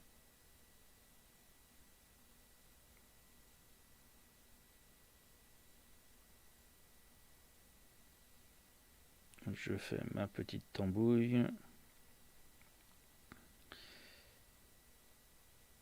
Ensuite, ouais, nous l'industriel, bon, c'est dit finalement ça servait à rien. Bah ouais.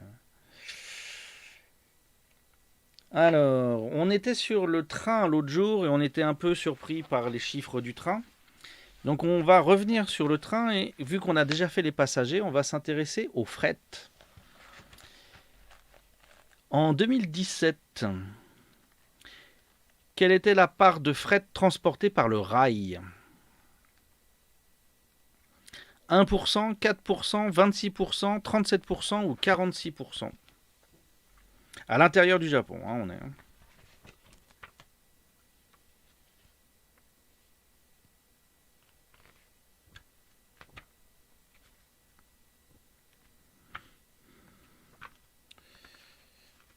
Que je retrouve le truc.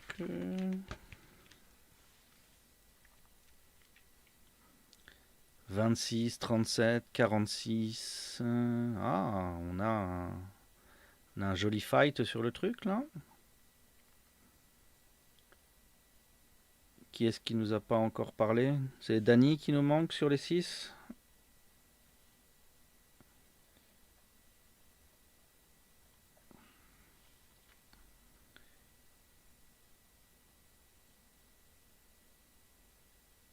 Oh, Dany nous met un 3, donc 26%.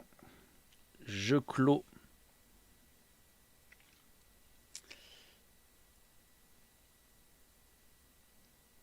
Ah, je suis con, j'ai pas mis la bonne année. Ah, le débile. Ok. Bon, tant pis. Mais bon, c'est pas grave. Vous vous êtes trompé quand même, donc c'est pas la fin du monde. La proportion de fret transporté par le train était de 4% en 2007 et en fait en 2017, 5,2%. La part du motorisé diminue, mais pas vraiment au bénéfice du train.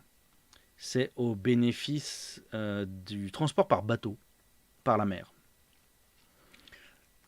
Donc le train pour eux, c'est bien pour mettre des gens. Par contre, le train pour transporter des choses, ils ont complètement lâché l'idée. C'est voilà. Moi, j'ai vu des lignes à côté de chez moi qui étaient des lignes industrielles qui ont été retransformées pour faire du transport de passagers. Mais voilà, il n'y a plus du tout de fret dessus. J'avais l'habitude de voir des trains de fret il y a encore il y a 15-10 ans et maintenant je ne les vois plus. Il n'y a plus rien.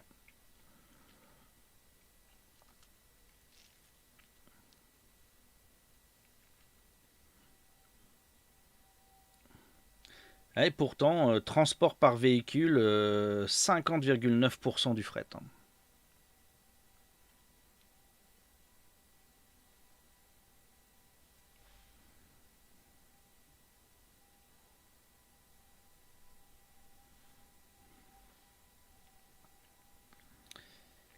C'est assez fou de se dire qu'ils se sont spécialisés dans le truc. Voilà. Pour eux, vraiment, le train, c'est que les gens. C'est pas du tout ça. pas du tout le transport de choses.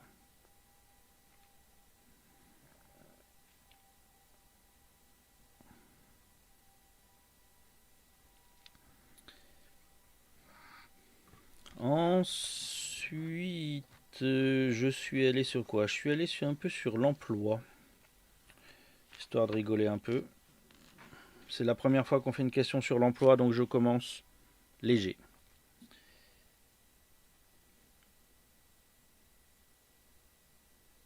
Question sur l'emploi. En 2018, le taux de chômage japonais était de... Nani nani. In 2018, the unemployment rate was... Donc 4,4, 3,6, 3,1 ou 2,4.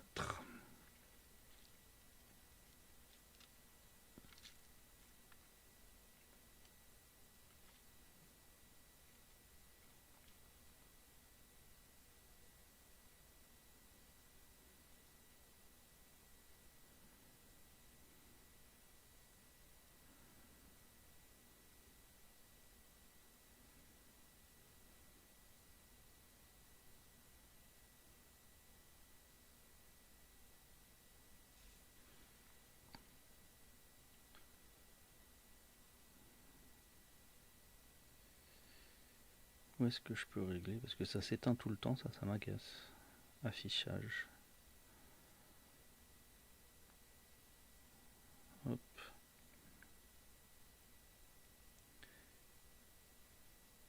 Never sleep. Hop.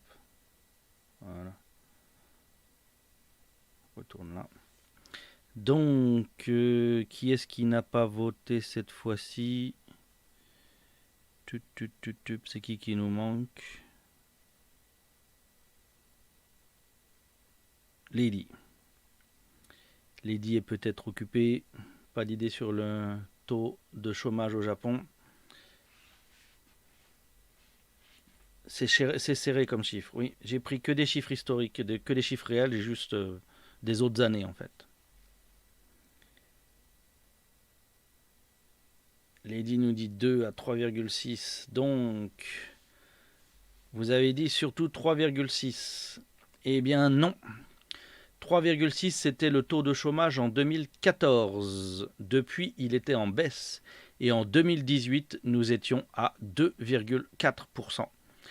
Le problème de l'économie japonaise avant la crise actuelle, avant la crise de Covid, c'était qu'on avait des tensions sur le marché de l'emploi parce qu'il y avait tellement peu de chômeurs qu'on était obligé de pousser un peu vers le haut les salaires, même pour les jobs les plus simples. Donc on avait une grosse tension sur le... Pas de souci, Lady, hein. Ça me fait pas de souci d'attendre. Pas de souci. Donc on avait des tensions sur le marché.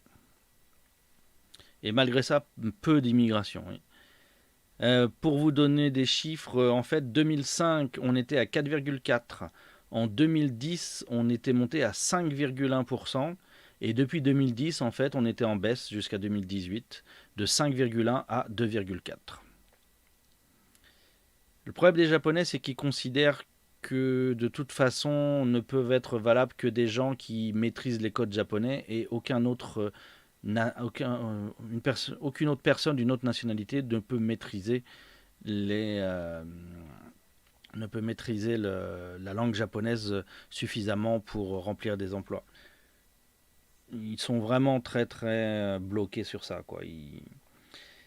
Ils peuvent seulement tolérer les gens qui sont des bras, mais ils pensent pas que les gens pourraient rentrer dans le business en fait. Dans les emplois de bureau pour eux, c'est pas possible. Les gens qui le font actuellement sont des exceptions, voilà, mais ne sont pas ce qu'on peut prendre pour une règle pour l'immigration.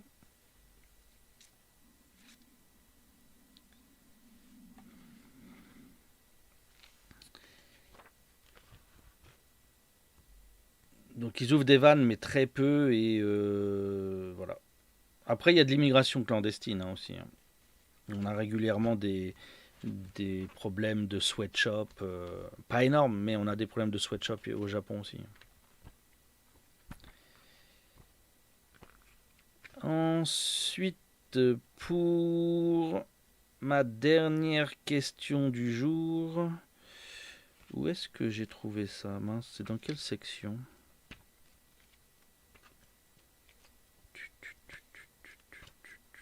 Mince, je sais plus quelle section c'est. Ah, ça va être dur ça. Tant pis. Dans quel chapitre j'ai trouvé ça? Alors, je vous mets la question et puis je vais chercher la réponse. Je sais plus où elle est. Dernière question, c'est sur le tourisme. En 2017, il y a eu presque autant de visiteurs sud-coréens que chinois. In 2017, there were as many South Korean visitors as Chinese. But how many? C'est le même nombre, d'accord, mais combien? Où est-ce que j'ai l'immigration et le tourisme dans ce truc muche? Ça doit être ça.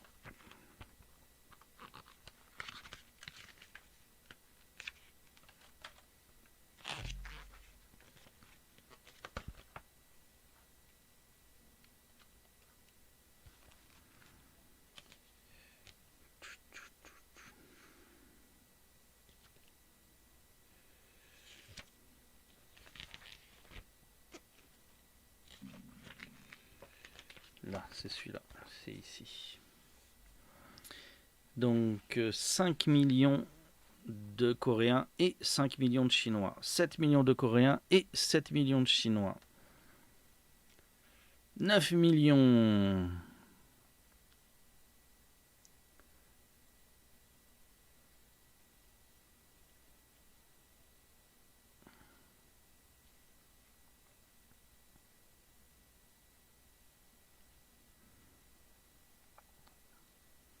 Ah, on a eu un septième. Salut Nad.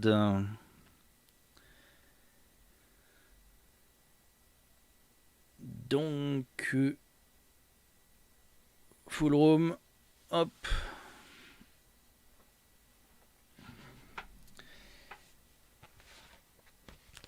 Donc, vous êtes bien répartis. C'est quoi? 7 millions. Votre réponse privilégiée. 42,9%.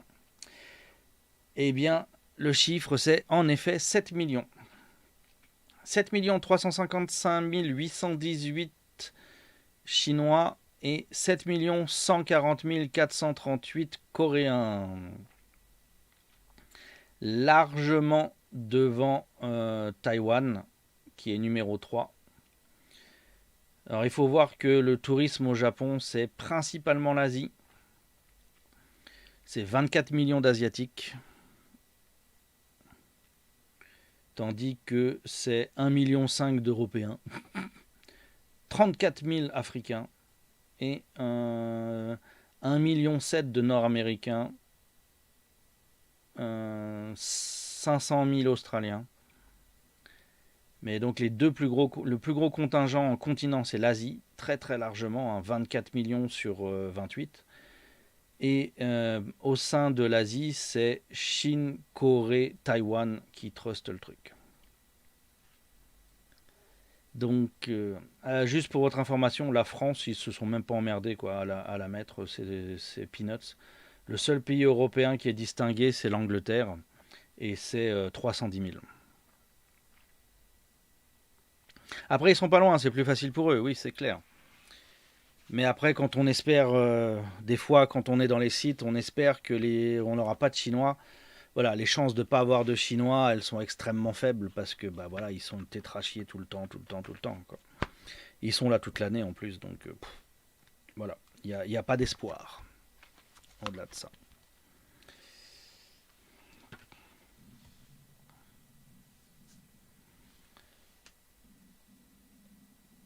En mars et avril 2020, les Français touristes au Japon, ils étaient 5. Et oui, c'est la dure réalité. J'ai peut-être une photo comique aujourd'hui, si j'arrive à me la loader. J'ai peut-être un truc qui peut vous fait rigoler. Ouais, je vais finir, je vais anticiper l'anecdote du Discord. Je vais vous faire profiter de l'anecdote. Donnez-moi une seconde pour que je load. On va finir en beauté sur un truc inattendu.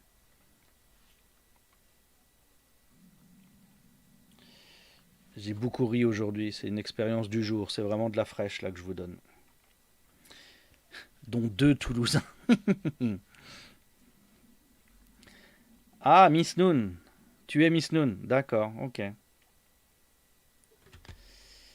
J'avais pas tilté.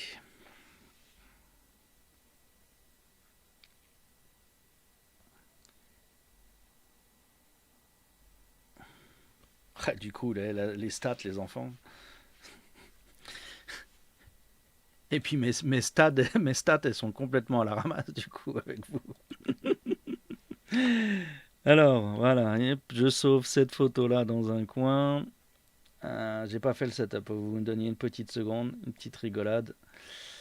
Ça va dans l'endroit qui est destiné à recevoir ce genre de choses, c'est mieux. Hop, on va mettre ça là. Ensuite, je lance le soft approprié pour voir ça, qui est ici. Hop. Oh, mais pourquoi il est d'ores et déjà affiché? C'est pas bien ça. Cache-toi, vilain garçon. C'est pas bien. Méchant. Tu es méchant. Donc voilà, ma petite expérience du jour. Je suis allé faire du shopping, histoire de rigot. Et j'aime bien, voilà, en tant que guide, on se doit de tester les choses qui traînent parce qu'il faut pouvoir renseigner les gens.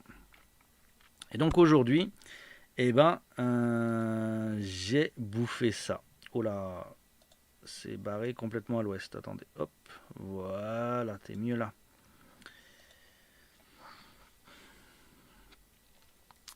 Donc, mochi mochi, ce qui est écrit en gros là-dessus, ça veut dire que c'est comment dire, moelleux, quasiment plastique, vous voyez. Et puis les deux kanji qui sont à côté, ici, à côté de moi, vous avez les quatre, vous avez les deux gros deux fois, d'accord, deux fois les mêmes. Ça c'est mochi mochi. Et un peu plus petit juste à côté, ça veut dire thé vert, c'est du matcha. Donc en gros, ça vous dit quelque chose comme spongieux matcha. Voilà, c'est peut-être le mieux. C'est pas de la pâte à sucre. Ça rentre dans la catégorie fromage, mais dans la catégorie fromage de dessert. C'est écrit sur la droite de Mochi Mochi. On a en katakana cheese dessert, donc fromage de dessert. Il présente ça comme un nouveau truc, comme un nouvel élément d'alimentation. Hein. Vous avez le kanji en haut qui est le kanji de la nouveauté. Donc comment vous dire? C'est du craft, oui. Comment vous dire? Vous voyez le fromage cheddar en carré que on va mettre dans les hamburgers, McDo et tout ça, d'accord? Vous prenez ça, vous le rendez plus épais. Ensuite, au lieu de l'avoir orange, vous le faites vert. Et au lieu d'avoir goût fromage, vous avez goût plastique et thé vert. Et c'est beaucoup plus mou que le Babybel. Ça a la forme de la vache qui rit puisque c'est en triangle. Mais ça n'a pas le côté crémeux. C'est plus un petit peu caoutchouteux en fait. La vache qui rit, tu peux quand même l'écraser dans ta bouche et puis ça redevient un peu crémeux. Là, non. C'est beaucoup plus... Voilà. Alors, je l'ai fait goûter à un Allemand. Dégueulasse. Un Allemand qui vit au Japon depuis un petit moment. Dégueulasse. J'ai fait goûter une Japonaise. Non, c'est pas comme une gomme, ça se délite, comme les fromages de hamburger. Mais ça part pas en crème, ça part en morceaux en fait. Voilà. Donc j'ai fait goûter à un Allemand, il a dit que c'était dégueu. J'ai fait goûter à une élève à moi, jeune, la vingtaine, maquée avec un Français qui donc consomme un peu de fromage et m'a dit que c'était vraiment trop bizarre mon truc. J'ai fait goûter à deux staffs japonaises. Il y en a une qui a trouvé ça dégueu, l'autre qui a dit oh oui c'est bon. Mais quand elle en a mangé un deuxième, elle est revenue dessus, elle a dit ouais bah oui finalement le deuxième c'était pas une bonne idée. Donc voilà, c'est mes aventures culinaires du jour. Waouh quoi, c'est probablement un des trucs les plus dégueulasses que j'ai mangé dans les créations comme ça. Voilà. Ils ont tapé très très très fort. Sachant que sur ma liste cette semaine, j'ai les autres variations disponibles. Donc normalement, si je me tombe pas malade d'ici là, cette semaine, vous aurez également le loisir de voir des photos et mon opinion au sujet du fromage dessert au citron, le fromage dessert à la mangue et le fromage dessert à la fraise. Parce que quand on est maso, il faut l'être jusqu'au bout. C'est vendu dans le rayon fromage, ouais. Et à côté de ça, je me dis que je vais peut-être combiner avec des pop-corn. J'ai repéré un petit pop-corn goût fromage et caramel qui vraiment me fait de l'appel du pied sur le rang des trucs dégueux. Ouais, alors mon seul problème à faire une vidéo YouTube, ça voudrait dire qu'il faudrait que j'en achète une deuxième dose parce que là on a tout mangé pour éviter que voilà. Le verre est purement chimique, oui, là t'oublies, il est uniforme et tout, 100% chimique. Donc voilà, donc le seul remords que j'ai, c'est si je veux faire des vidéos YouTube sur celui-là, il faut que j'en rachète. Et en racheter, c'est les encourager, quoi. Donc bon, peut-être que je le ferai en dernier. C'est une nouvelle opération. Peut-être que ça va durer, peut-être pas, je sais pas. Donc bon, je vais lancer le citron, la fraise, machin, et puis peut-être que après ça, la semaine prochaine, je retenterai le truc. Peut-être, mais il faudra que je trouve le moyen de l'écouler parce que j'en mangerai un, pas deux, quoi. Parce que c'est pas possible. C'est dégueu. Voilà, donc au Japon, on est à un moment tous dans notre vie curieux de goûter les trucs chelous qui sortent. Ça nous passe, et puis quand on se retrouve à expliquer le Japon à d'autres gens, on se force à recommencer. Et bah voilà, c'est du masochisme, il n'y a pas d'autre mot. Ils auraient dû sortir un set dégustation, un de chaque. Ce serait probablement une bonne idée de leur part, histoire qu'on ait une chance de manger la totalité de leurs produits. Voilà. Je vais le suggérer au supermarché. Alors c'était pas dans mon supermarché local, c'était dans le supermarché d'Umeda, juste dans le supermarché en dessous de Yodobashi Kamela. Donc voilà. Donc c'était voilà mon point final du jour, l'expérience du fromage dessert dégueu. Champion du monde celui-là, vraiment. Il est pire que les autres, j'en suis sûr. Même celui au citron sera plus supportable que celui-là, j'en suis convaincu. On a fait le fun fact. Non, quel fun fact tu veux? On a fait le siège, j'en ai pas mis d'autres depuis, des fun facts, non? Il y a des produits japonais que j'adore. Oui, des tonnes. Le matcha, j'adore ça. Je bois des litres de matcha sans aucun souci. Mais voilà, les produits chimiques, les trucs à base de produits chimiques, c'est vraiment pas mangeable. Je l'ai mis dans Japanese Fun Fact celui-là. Donc voilà.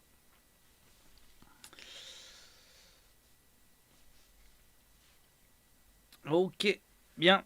Sur ce, c'est à peu près tout ce que j'avais à dire pour aujourd'hui. Je vous remercie d'être venu. Si vous n'êtes pas abonné à la chaîne, bah, ce serait sympa de vous abonner parce que je fais ça régulièrement, plus des IRL 5 fois par semaine.